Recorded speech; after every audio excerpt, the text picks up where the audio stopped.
चार मूर्ख पंडितों की कहानी। एक स्थान पर चार ब्राह्मण रहते थे। चारों विद्या अभ्यास के लिए कान्यकुब्ज गए। निरंतर 12 वर्ष तक विद्या पढ़ने के बाद वे संपूर्ण शास्त्रों के पारंगत विद्वान हो गए, किंतु व्यवहार बुद्धि से चारों खाली थे। विद्या अभ्यास के बाद चारों स्वदेश के लिए लौट पड़े। कुछ देर चलने के बाद रास्ता दो ओर फटता था। किस मार्ग से जाना चाहिए इसका कोई भी निश्चय न करने पर वे वहीं बैठ गए।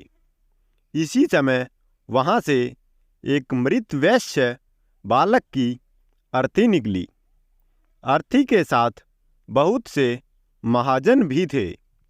महाजन नाम से उनमें से एक को पुस्तक में लिखा एक वाक्य याद आ गया। महाजनो येन गतस्पंथा, अर्थात जिस मार्ग से महाजन जाए वही मार्ग है।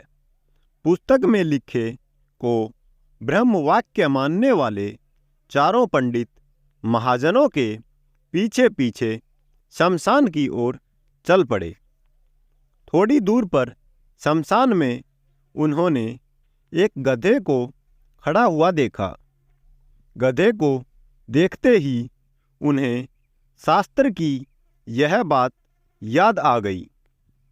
राजद्वारे श्मशाने च यस्तिष्ठति स बांधवः, अर्थात राजद्वार और शमशान में जो खड़ा हो वह भाई होता है। फिर क्या था, चारों ने उस शमशान में खड़े गधे को भाई मान लिया। कोई उसके गले से लिपट गया तो कोई उसके पैर धोने लगा। इतने में एक ऊंट उधर से गुजरा।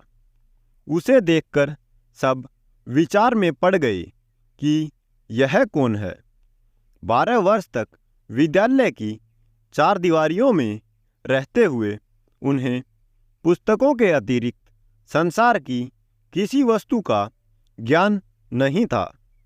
ऊंट को वेग से भागते हुए देखकर उनमें से एक को पुस्तक में लिखा यह वाक्य याद आ गया। धर्मस्य त्वरिता गति, अर्थात धर्म की गति में बड़ा वेग होता है।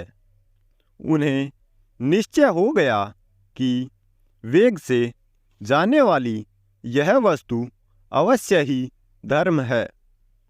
उसी समय उनमें से एक को याद आया, इष्टम धर्मेण योजयेत, अर्थात धर्म का संयोग इष्ट से करा दे।